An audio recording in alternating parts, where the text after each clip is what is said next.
The temperature in my study dropped the moment I answered the phone. It was Janet, the videographer we'd hired for my daughter Sarah's wedding up at the Banff Springs Hotel last June. Her voice had that careful quality people use when they're trying not to alarm you but can't hide their own fear. Morrison, I need you to come to my studio. Today, if possible. I found something in the wedding footage that I can't explain this over the phone, but you need to see it before anyone else does. My hand tightened around the receiver. What kind of something? Please, just come. And Mr. Morrison, don't mention this to Sarah yet. I could be wrong, but if I'm not, she paused, and I heard her take a shaky breath. If I'm not, she needs to know in the right way. I told her I'd be there in an hour. The drive from my house in Rosedale into downtown Toronto gave me too much time to think. Sarah's wedding had been perfect. 4 months of planning, 200 guests, my late wife Catherine's pearl necklace around our daughter's neck. I'd walked Sarah down that aisle with my heart so full I thought it might burst. Michael, her new husband, had looked at her like she'd hung the moon, or so I'd thought. Catherine had been gone 3 years now. Pancreatic cancer, quick and merciless. Sarah had been 25 when we lost her, and the grief had nearly broken our girl. I'd watched her withdraw from friends, throw herself into work at the advertising agency, build walls around her heart that I worried would never come down. Then she'd met Michael at a charity fundraiser for the hospital for sick children. He was charming, attentive, successful, or so he claimed. He ran a consulting firm, he said, helped small businesses with their growth strategies. He drove a nice car, wore expensive suits, knew all the right things to say. He'd pursued Sarah with the kind of intensity that had made me uncomfortable at first. Flowers every week, surprise weekend getaways. Within 3 months, he was talking about marriage. Within 6 months, he'd proposed on the observation deck of the CN Tower at sunset. I'd voiced my concerns to Sarah. Sweetheart, don't you think this is moving a bit fast? She'd looked at me with her mother's eyes, the same green that could see right through you, and said, I've been alone for 2 years. Michael makes me feel alive again. Don't you want me to be happy? Of course I wanted her to be happy. What father doesn't? So I'd swallowed my doubts, paid for the wedding, and told myself I was being overprotective. Catherine would have told me to trust our daughter's judgment, but Catherine wasn't here anymore. What could possibly be wrong with the footage? Janet's studio was in a converted warehouse in the Distillery District. She met me at the door, her face pale, dark circles under her eyes like she hadn't slept. I noticed her hands were shaking slightly as she held her coffee cup. Thank you for coming, she said, leading me upstairs. I've been editing the footage for the past 2 weeks. I should have delivered it by now, but I kept finding inconsistencies, things that didn't make sense. Her editing suite was dark except for the glow of 3 large monitors. She gestured for me to sit in the chair beside hers. The leather was cold through my shirt. Before I show you this, Janet said, I need you to know that I almost didn't call. I told myself I was seeing things that weren't there, that I was being paranoid. I've shot over 200 weddings in my career. Morrison, I've never found anything like this. She took a breath, steadying herself. I'm going to show you several clips, she continued, her mouse hovering over the first file. I need you to watch them in order. And Mr. Morrison, I'm so sorry. The first clip began. The ceremony, Sarah in her mother's dress, modified by the seamstress on Queen Street. The alterations had cost nearly as much as the original dress, but seeing Sarah wear Catherine's gown had been worth every penny. The officiant, a United Church minister Sarah had known since childhood, was speaking about love and commitment. And there, in the third row on the groom's side, was Michael's younger brother, David, 26 years old, worked in finance according to what Michael had told us. He was holding his phone at an odd angle, trying to be discreet but failing. Watch his screen, Janet said quietly. She'd zoomed in on the footage, enhanced it somehow. The phone's reflection was visible in the window behind him. He was texting. Nothing unusual, guests do that during ceremonies, though it's rude. But then I saw what he was typing. She has no idea. Just get through today. Tomorrow we start the clock. My stomach turned cold. Who is he texting? Keep watching. The next clip showed the reception at the hotel's ballroom. Sarah and Michael's first dance to At Last by Etta Freeman, Catherine's favorite song. I'd requested it specifically, wanting my wife's memory to be part of the celebration. In the background, David was talking to someone near the bar, a woman in a burgundy dress I didn't recognize. Not a bridesmaid. Not anyone from Sarah's side of the family. The camera had caught them for only 7 seconds. But Janet had isolated their audio somehow. The property transfer clears in 6 months, the woman was saying, her voice clinical, detached. After that, your brother walks away with half of everything her father gave them. The house, the investment portfolio, everything. David's response was clear, almost casual. Michael's good at this. 3rd time's the charm. Right. This one's got money. More than the last 2 combined. Janet paused the video. The woman in burgundy was frozen on screen, her face partially visible. She looked to be in her 40s. Professional. Carrying a leather portfolio that now seemed ominous. I couldn't speak. The words 3rd time echoed in my skull like a death knell. There's more, Janet said, her voice gentle. I started researching after I heard that. Michael Patterson. That's his name. Right. And I nodded, my throat too tight to answer verbally. Except it's not his only name. She pulled up a browser window. Her search history showed hours of work marriage records, divorce filings, news articles. Michael Patterson married a woman named Jennifer Holbrook in Edmonton 4 years ago. She was a dental hygienist. Her father had recently sold his practice for $3 million. They divorced after 10 months. Jennifer got almost nothing in the settlement. Michael's lawyer buried her in paperwork until she gave up. She clicked to another tab. A photograph of a young woman with kind eyes and a defeated expression stared back at me from what looked like a blog post. And the second one, my voice sounded hollow. Claire Sutton, Calgary. 2 years ago, her family owned a chain of hardware stores across Alberta. Michael married her 8 months after meeting her at a charity gala similar to how he met Sarah.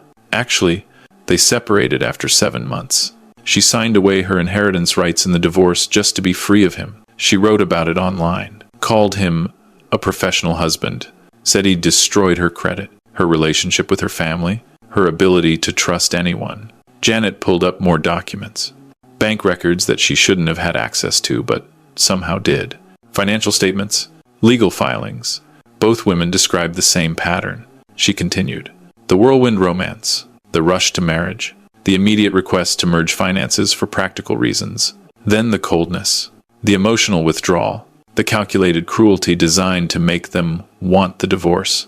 And finally, the legal nightmare that left them emotionally and financially destroyed while he walked away with hundreds of thousands. I stared at the screen. At this man, this stranger who'd sat at my dinner table every Sunday for 6 months. Who'd called me dad with that easy smile. Who'd held my daughter's hand and promised to love her until death. Sarah gave him signing authority on her accounts, I said, my voice hollow. After the wedding, for practical reasons, she said. Shared bills. Joint decisions. I looked at Janet, feeling sick. We transferred the down payment for their house into their joint account 3 weeks ago. $200,000 from the trust Catherine and I set up for her. Janet's expression told me she'd already guessed as much. Show me the rest, I said. There were more clips. So many more. Michael on his phone during the reception, stepping outside onto the terrace for what he'd claimed were business calls. Janet had recorded him through the window. The lapel mic from one of the groomsmen had picked up fragments of his conversation. The timeline is solid. Michael had been saying to someone, probably his lawyer, 6 months to establish residency rights to the property. Ontario family law is perfect for this.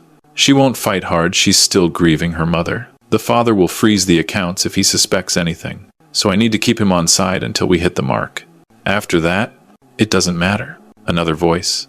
Older, and if she doesn't agree to the divorce terms, Michael's laugh had been cold. She will. I know exactly how to break her. I've done it twice before. Janet showed me another clip.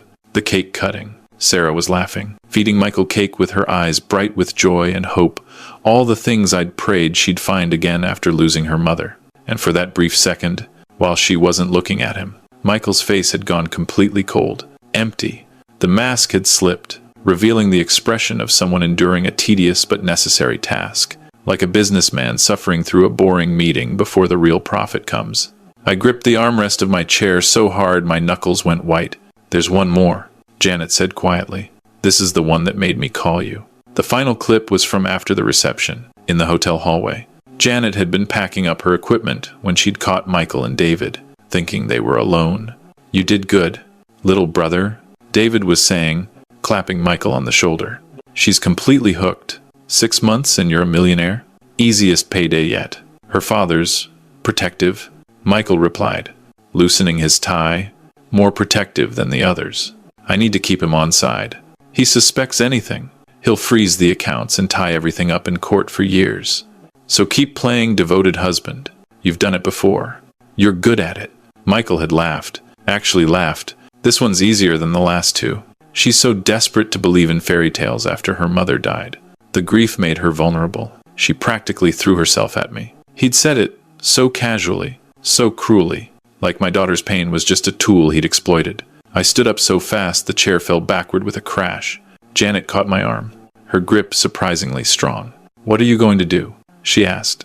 My mind was racing. Sarah and Michael lived in the house. We'd bought them a detached Victorian in the annex, worth $900,000, title in both their names.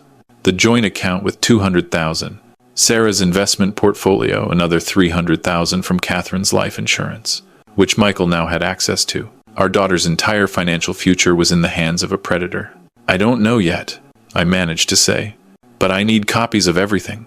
Every file, every recording, every piece of evidence you have.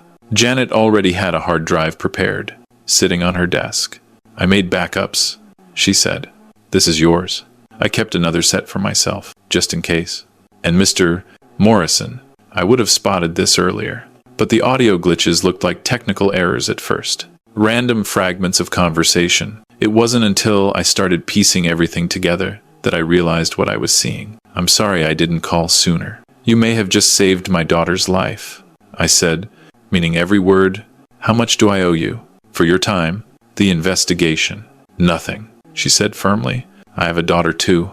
She's only 10. But someday she'll be Sarah's age. If someone found this kind of evidence about her future husband, I'd want them to tell me. No charge. Morrison. Protect your girl. I drove home in a daze, the hard drive sitting on my passenger seat like a live grenade. Sarah and Michael were supposed to come for dinner tomorrow night. Sunday roast with Yorkshire pudding, Sarah's favorite. The recipe Catherine had perfected over 20 years of marriage. But tomorrow was too far away. Every hour Michael had access to those accounts was another hour he could drain them. Transfer funds. Set up his escape route. I pulled into my driveway as the sun was setting, painting the Toronto skyline in shades of orange and gold. Catherine and I used to watch sunsets from our back deck. She'd love this city, this neighborhood, this life we'd built. I sat in my study, Catherine's photograph on my desk, the one from our 20th anniversary, her smile radiant, her hand in mine. What do I do? I asked her picture. How do I tell our baby that her marriage is a con, that this man she loves is a monster? The photo didn't answer, but I could almost hear Catherine's voice. Protect her. That's what we do.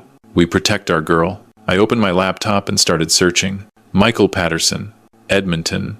Michael Patterson, Calgary. Divorce records are public in Alberta if you know where to look. And I'd spent 30 years in commercial real estate. I knew how to dig through public records. By midnight, I'd found everything.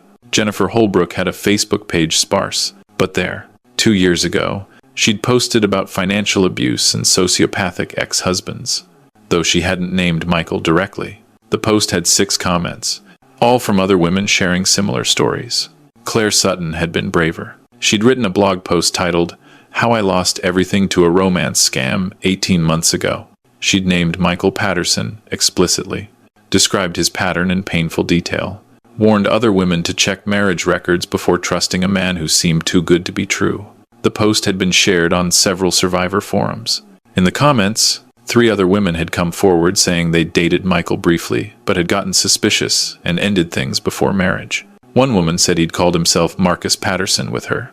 Another said he'd used Mitchell Patterson, always the same initials, so his monogrammed items could travel between identities. Both Jennifer and Claire described the same pattern Janet had shown me. The whirlwind romance, the rush to marriage, the immediate requests for financial integration just for convenience, just to make things easier. Don't you trust me? Then the coldness, the late nights at work, the emotional distance that grew wider every day until the warmth was completely gone. And then the divorce, the complex legal maneuvers, the settlements that left them with nothing while Michael walked away with their money, their dignity, and their ability to trust another human being. Sarah had been married for 4 months. We were 2 months from the 6-month mark Michael had mentioned. 2 months. At 1 in the morning, I called my lawyer, Gerald Thornton. We'd known each other for 30 years. He'd handled Catherine's estate, my business deals, Sarah's trust fund. I woke him up. Didn't care. Gerald, I need you to freeze my daughter's accounts tomorrow morning. First thing. Every account with Michael Patterson's name on it. His voice was thick with sleep. James, what's going on? Is Sarah all right? I'm emailing you files right now. Watch them. All of them. Then call me back. I sent everything. The videos. The documents. Jennifer's Facebook posts. Claire's blog. The marriage and divorce records.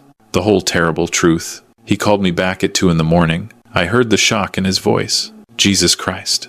James, this isn't just civil fraud. This is a criminal conspiracy. We need to bring in the police.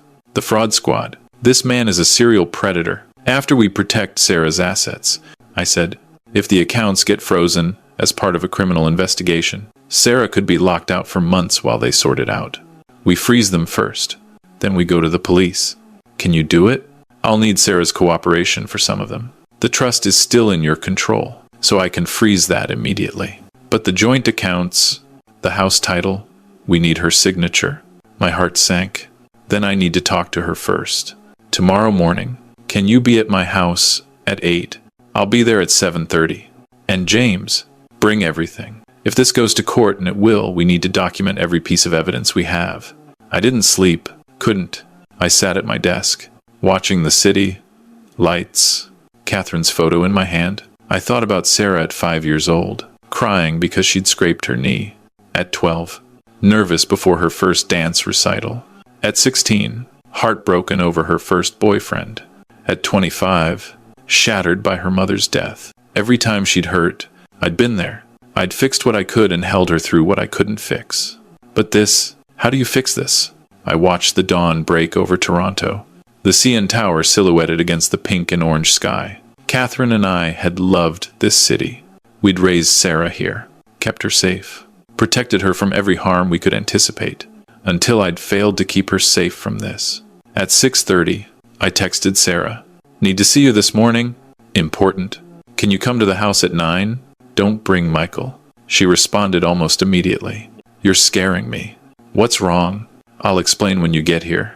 Please, just you. 3 dots appeared, disappeared, appeared again. Finally, 9 o'clock.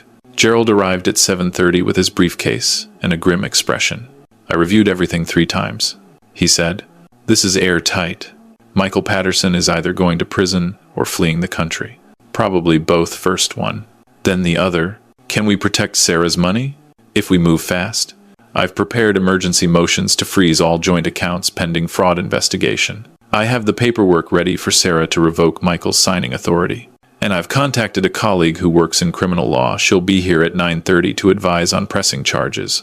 Sarah arrived at 9, confused by my urgent text. She was wearing jeans and one of Catherine's old cardigans that I'd given her after the funeral. Seeing her in her mother's clothes made my heart ache. Michael was with her. Of course he was. Probably didn't want to let her out of his sight. What's going on? Sarah asked, worry creasing her forehead. Your text sounded so serious. I need to talk to you alone, I said, looking at Michael. Michael's smile was practiced. Perfect. The smile of a man who'd done this before. If something's wrong with Sarah, I should be here. We're married now. We're a team. Partners. Whatever it is, we face it together. The audacity of it. The sheer, calculated audacity, I said, keeping my voice level despite the rage building in my chest. You're not. Gerald, can you take Sarah into my study, please?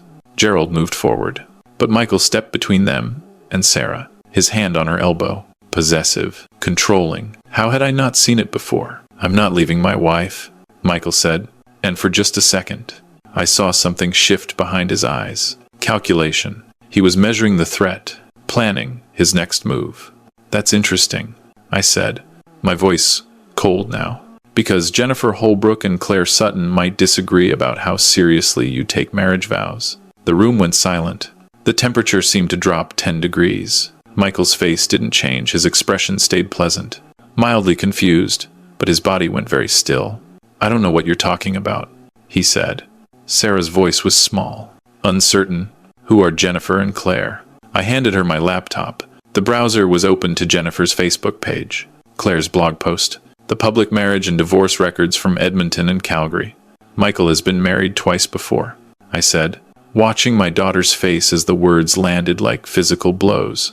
Both times to women whose families had money. Both marriages ended with divorce settlements that left those women financially and emotionally devastated. And if you look at Janet's footage from your wedding, the footage she called me about yesterday, you'll see Michael and his brother discussing how they're planning to do exactly the same thing to you. Sarah's hands were shaking as she scrolled through the pages, her face going pale. Michael, she whispered, tell him this isn't true. Tell him you weren't married before. Tell him. Your father has always been controlling, Michael said, and his voice had changed. The warmth was gone. It was flat now, empty. He's never thought I was good enough for you. He's never accepted me into the family. This is him trying to manipulate you, trying to control your life the way he's always... The video footage doesn't lie, Gerald said, his voice hard. And I have a colleague in Calgary who represented Claire Sutton. She'll testify to the pattern. This is fraud, Michael. Criminal fraud. Conspiracy to commit fraud. We're talking multiple felony charges across multiple provinces. Michael's mask slipped completely. The pleasant expression vanished, replaced by cold calculation. For a moment, I saw exactly what Janet's camera had captured during the cake cutting the emptiness. The predatory intelligence. The complete absence of anything human. Then he turned and walked toward the door. Didn't even try to defend himself. Didn't make excuses or denials. Didn't say goodbye to Sarah. He just left, his footsteps echoing down the hallway, the front door opening and closing with a quiet click. In that moment, I understood. This was part of his pattern too. When caught, don't fight, just disappear. Move on to the next mark. The next vulnerable woman. The next fortune to steal. Sarah collapsed into Catherine's favorite chair. I knelt beside her, and she fell into my arms the way she used to when she was small and the world felt too big and too scary to face alone. I don't understand. She sobbed against my shoulder. How did I not see it? How did I not know? Because he's done this before, I said, holding her tight. He's practiced. He's professional. And you trusted him because you have a good heart. Because your mother taught you to see the best in people. Everything he said, was it all a lie? Everything. I wanted to say no. I wanted to tell her that some of it had been real, that he'd cared for her at least a little. But I'd seen those videos. I'd heard him laugh about her grief. I think so. Sweetheart, I'm so sorry. But I think it was all part of his plan. Gerald cleared his throat gently. Sarah, I hate to push, but we need to freeze those accounts immediately. Right now. Michael has access to hundreds of thousands of dollars. If he gets to them before we can act. Do it, Sarah said, lifting her head, her eyes red but determined. Freeze everything. I want him to get nothing, not one penny, nothing. The next 3 weeks were a blur of lawyers and police interviews and forensic accountants. Gerald moved fast. The accounts were frozen within hours. Sarah revoked Michael's signing authority on everything. We discovered he'd already begun transferring money. $20,000 had moved to an offshore account 3 days before Janet called me. But we'd stopped him in time. The rest was safe. The police investigation moved quickly. Detective Sandra Walsh from the Toronto Police Fraud Squad was sharp and relentless. She contacted Jennifer and Claire, who both agreed to testify. She discovered 2 other women, one in British Columbia, one in Nova Scotia, who dated Michael briefly and recognized his pattern before marriage. And then she found something we hadn't expected. Michael and David weren't even brothers. David was Michael's business partner. They'd run this scheme together for 6 years, targeting vulnerable women across Canada. The woman in the burgundy dress at the wedding, their lawyer, who specialized in complex divorce settlements. They'd made over $2 million. Michael was arrested trying to board a flight to Mexico. David was picked up at his apartment in Mississauga. Their lawyer fled but was caught 3 days later trying to cross into the United States. All 3 faced multiple charges: fraud, conspiracy, identity theft, and something the prosecutor called marriage fraud with intent to defraud. Sarah moved back home. For the first 2 weeks, she barely spoke. She'd go to work, come home, sit in her old bedroom staring at nothing. Some nights I'd stand outside her door, listening to her cry, my heart breaking because I couldn't fix this. Couldn't make it better with a hug and the right words, the way Catherine used to. But slowly, so slowly, Sarah started to heal. She started therapy. She joined a support group for fraud survivors. She reconnected with friends she'd drifted away from during her relationship with Michael. One evening, about a month after everything fell apart, she came down to my study where I was reading. She sat in Catherine's chair, tucking her feet under her the way she'd done as a teenager. "I keep thinking about what would have happened if Janet hadn't found that footage," she said quietly. "If you hadn't protected me, you would have figured it out eventually," I said. She shook her head. Would I have ended up like Jennifer and Claire, broken and wondering how I'd been so stupid? "You're not stupid. You fell in love. That's not a crime. That's what humans do. We trust. We hope. We believe in the possibility of happiness. He's the one who perverted that. He's the criminal." "Mom would have known," Sarah said, her voice thick. She always knew when people were lying. "Remember that contractor who tried to overcharge us for the deck? Mom saw right through him. Your mother would be so proud of how strong you've been through this," I said. "Would she? I feel like I've failed somehow. Like I let her down by being so gullible." I moved to sit beside her, taking her hand. "Your mother would say that having a trusting heart isn't a weakness. It's a strength. Michael tried to exploit that strength, but he failed. You're still here. You're still you. That's what matters." Outside the window, Toronto was lighting up for the evening. The city Catherine and I had loved. The city where we'd raised our daughter to be kind and trusting and good. Those weren't weaknesses. They were the best parts of her. Michael Patterson had tried to destroy them, but he'd failed. Because Sarah had a father who would burn the world down to keep her safe. She leaned her head on my shoulder, and we sat in silence, watching the city lights come on one by one. "I'm going back to work full-time next week," she said eventually. "And I'm joining Jennifer and Claire's support group for financial abuse survivors. They've started a nonprofit helping other women recognize the warning signs, providing legal resources. They asked if I wanted to be involved.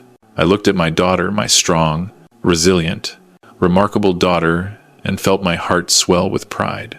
"Your mother would love that," I said. Sarah smiled, and it was the first real smile I'd seen from her in weeks. "I know. I can almost hear her saying it. Turn your pain into purpose, Sarah. Help others so they don't have to suffer what you did." That sounds exactly like something she'd say. And in that moment, with the evening sun streaming through the kitchen windows, and my daughter finally starting to heal, I could hear Catherine too, could feel her presence in the warmth of the light and the quiet peace of our home. The house Michael had tried to steal was still ours. The accounts he'd tried to drain were protected. The investment portfolio he'd tried to plunder was intact. But more than that, so much more important than the money, Sarah's capacity for love and trust. Her ability to hope and believe in goodness. The core of who she was. Those things he'd tried to destroy were still there. Wounded, scarred, certainly, but not destroyed. Never destroyed. 3 months after the confrontation, I walked Sarah to her car. As she headed to her first survivor support group meeting, she hugged me tightly before getting in. "Thank you," she said, "for believing Janet, for protecting me, for not saying, 'I told you so,' even though you had doubts about Michael from the start. That's what fathers do," I said. "We protect our children. It's the most important job we'll ever have." She drove away, and I stood in my driveway watching until her car disappeared around the corner onto Avenue Road. Then I went back inside, made myself a cup of tea with Catherine's favorite mug, and sat in her chair by the window. The morning was peaceful. The city was waking up. Somewhere out there, Sarah was meeting with Jennifer and Claire, turning her trauma into something meaningful, helping others avoid the trap she'd barely escaped. And Michael Patterson was in jail, awaiting trial on 17 counts of fraud. Justice wasn't perfect. It wouldn't erase Sarah's pain or give back the months she'd spent believing in a lie. But it was something. My daughter was going to be all right. She was stronger than Michael had anticipated, stronger than even she had known. That was enough. That was everything. I looked at Catherine's photograph on the mantel, the morning light making it glow. "We did good," I whispered. "Our girl is going to be just fine." And I knew, somehow, that Catherine was smiling. Claude is AI and can make mistakes. Please double-check responses.